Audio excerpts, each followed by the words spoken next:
राष्ट्रीय जनता दल का लगातार मैं देख रहा हूँ कि राबड़ी देवी जी छठ मनाती थी। अब वो छठ में भी दरवाजा बंद हो गया। स्वास्थ्य संबंधी कारण है, चाहे जो भी कारण है। और इफ्तार देने की जो परंपरा उनकी रही है, वो परंपरा भी अब नहीं है। लेकिन उसका कोई राजनीतिक चश्मे से मैं नहीं देख रहा। लेकिन बहाना यह नहीं चलेगा, आज से कोर्ट कचहरी आपको जाना पड़ रहा है। अरे जब से राजनीति में भ्रष्टाचार का आरोप लगा है, तब से दंडवत होते रहे हैं। ईद के दिन भी लापता है और चुनाव हारने के बाद राज्यसभा कहाँ है, किस रूप में है, यह माननीय विधायक को भी नहीं मालूम होगा। इस पार्टी से पूछिए ना। ये तो सवाल यह है कि दो सवाल है इसमें इम्पोर्टेंट। पहला, नंबर 1 कि राष्ट्रीय जनता दल के विधायक ने फैसल रहमान ने वोट नहीं दिया। उन्होंने कहा कि हमारी मां बीमार थी और तेजस्वी यादव ने कहा कि धन तंत्र का इस्तेमाल हुआ है। तो एक मुसलमान रमजान के महीने में बिक सकता है कि तेजस्वी यादव का परोक्षारोप और रहे राज्यसभा के मेंबर। ऐसा नहीं है, हर बार किंग महेंद्र नहीं रहे हैं, तो ऐसा थोड़े है कि नहीं रहा है, लोग रहा है।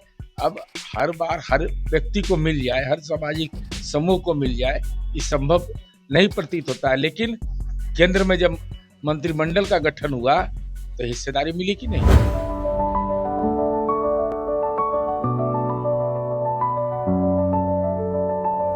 गोल का मौका है और ईद के मौके से पहले इफ्तार सभी राजनीतिक दलों के द्वारा दिया गया। इस बार राष्ट्रीय जनता दल ने इफ्तार नहीं दिया। राष्ट्रीय जनता दल के नेता से भी हमने बातचीत की और अब जनता दल यूनाइटेड के मुख्य प्रवक्ता एमएलसी नीरज कुमार हैं, उनसे भी बात करेंगे। राजद ने इस बार इफ्तार नहीं दिया और यह कहा कि कोर्ट कचहरी और डॉक्टर की वजह से हमने इफ्तार नहीं दिया है।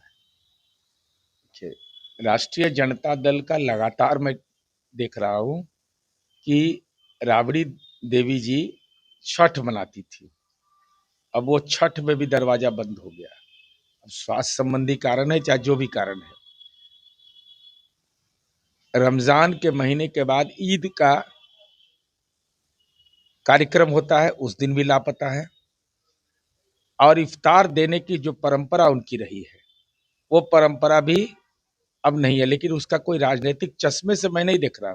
लेकिन बहाना यह नहीं चलेगा, आज से कोर्ट कचहरी आपको जाना पड़ रहा है। अरे जब से राजनीति में भ्रष्टाचार का आरोप लगा है, तब से दंडवत होते रहे हैं। हाँ, आयोजक कोई नहीं मिला होगा, इस सवाल हो सकता है। अरे कोई आयोजक तो रहेगा तब ना करेंगे। ये अपना नहीं, बाकी सब ठीक है। बड़ा बड़ा कार्यक्रम होगा, लेकिन करने वाला स्पॉन्सर कौन है, तो कोई मिला नहीं होगा। तो और ईद के दिन भी लापता है और चुनाव हारने के बाद राज्यसभा कहाँ है, किस रूप में है, यह माननीय विधायक को भी नहीं मालूम होगा राजद के। 20 साल की पुरानी परंपरा को मुख्यमंत्री नीतीश कुमार ने भी तोड़ दिया है। गांधी मैदान वो नहीं पहुंचे। गांधी मैदान नीतीश कुमार जी नहीं पहुंचे हैं, उसका कारण क्या है मैं नहीं जानता। लेकिन निशांत कुमार जी तो गए। अब उस पर भी सवाल खड़ा कर रहा है लोग कि वहां टोपी क्यों पहना। अरे भाई, तो टोपी तो पहनने की परंपरा रही है। हम तो तिलक टोपी सब पहनते हैं, लगाते हैं, कोई दिक्कत नहीं है। गमछा भी रखते हैं। इसलिए ये राजनीतिक संदर्भ सबसे महत्वपूर्ण ये है। सीएम तो अभी है ही नीतीश कुमार, अभी तो वह राज्यसभा गए नहीं है। मैं नहीं जानता हूँ आज का क्या कारण है, उसके बारे में मैं नहीं जानता हूँ। नीतीश कुमार जी तो रोज समृद्धि यात्रा में घूम रहे हैं, इसके कोई राजनीतिक अर्थ नहीं। का शेड्यूल भी जारी हो गया और दावते इफ्तार भी दिया उन्होंने, नीतीश कुमार जी ने। टोपी उन्होंने छोड़ दिया था, नहीं पहना था। नहीं, वो तो अलग विषय होता है। कभी कोई पहनता है, बहुत लोग को पहनाता है, उसका हटा लेता है। सब लोग तिलक लगाता है, दुर्गा पाठ नहीं कर रहा है, इसका कोई मतलब है? निष्ठा को किसी चीज से नहीं जोड़ना चाहिए। राज्यसभा चुनाव के बारे में आप बात कर रहे हैं। एनडीए का कोर वोटर रहा है भूमिहार और एक भी कैंडिडेट नहीं रहा। इस पर आप क्या कहना चाहेंगे? इसका कोई औचित्य नहीं है। भूमिहार रहा है पहले। भूमिहार 2015 में सत्ता का भागीदार नहीं रहा, 2005 में नहीं रहा, 2010 में नहीं रहा, 2020 में नहीं रहा। आज जिसको टिकटवा मिला, राजद दिलवाया, उनका तो मतवे मोड़ लिया, वो बेचारे का तो हलाले कर दिया राजनीति में, इस्तेमाल किया और उसके बाद वो दिल्ली आई, अपना कोलकाता गुवाहाटी कहाँ चले गए। नहीं नहीं, तो कांग्रेस के विधायक इस तरीके की भाषा बोल रहे हैं कि वो भूमिहार थे, बाभन थे, इसलिए हमने वोट नहीं दिया। क्या ये बिहार में चलता है? ये तो कांग्रेस पार्टी से पूछिए ना। ये तो सवाल यह है कि दो सवाल है इसमें इम्पोर्टेंट। पहला, नंबर वन, कि राष्ट्रीय जनता दल के विधायक ने फैसल रहमान ने वोट नहीं दिया। उन्होंने कहा कि हमारी माँ बीमार थी, और तेजस्वी यादव ने कहा कि धन तंत्र का इस्तेमाल हुआ है। कि एक मुसलमान रमजान के महीने में बिक सकता है, ये तेजस्वी यादव का अपरोक्षारोप है। ये गंभीर मामला है।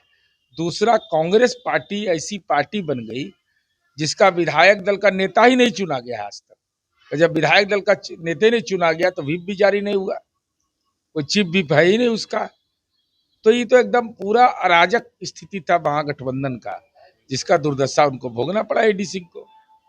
5 कैंडिडेट एनडीए से थे और आप भी उसी समाज से आते हैं। सवाल तो लोग पूछेंगे ही कि आखिरकार क्यों नहीं, पहले भी नहीं दिया गया, इस बार भी नहीं, ऐसा क्यों? हमारे यहाँ ललन और रहे राज्यसभा के मेंबर, ऐसा नहीं है हर बार किंग महेंद्र नहीं रहे हैं, तो ऐसा थोड़े है कि नहीं रहा है, लोग रहा है।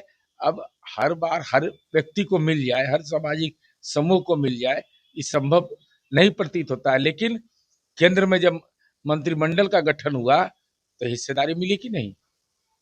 इसलिए जो लोग तो ललन सिंह को मिला। ललन सिंह तो जेडीयू के, उन्होंने जेडीयू के दूसरे नंबर के वो आदमी, उन्होंने जेडीयू बनाया है। नहीं, नहीं, नहीं, ऐसा नहीं होता है, ऐसा नहीं होता है। पार्टी रामनाथ ठाकुर जी नहीं है पार्टी में, उनको भी मिला है। हमारे यहाँ जाति धर्म की बुनियाद पर नहीं राजनीति में हिस्सेदारी तय होती है, लेकिन हमने सबका हिस्सा तय किया है। आप हारून रशीद को कार्यकारी सभापति विधान परिषद में बना के रखा है, ये लोग क्या किया है बता दीजिए तो। विधानसभा में किसको बनाता था? कभी मौका मिला किसी को हिस्सा दिया है? चलिए, हमारे साथ जेडीयू के मुख्य प्रवक्ता सह एमएलसी नीरज कुमार थे। सवाल तो जो मौजूदा चल रहे थे उससे भी रिलेटेड थे, और साथ ही साथ राज्यसभा चुनाव में जिस तरीके के नतीजे सामने आए और जो समीकरण बना, उस पूरे मामले पर भी आपने इनकी बातों को सुना है। पुणेश के साथ नमस्कार।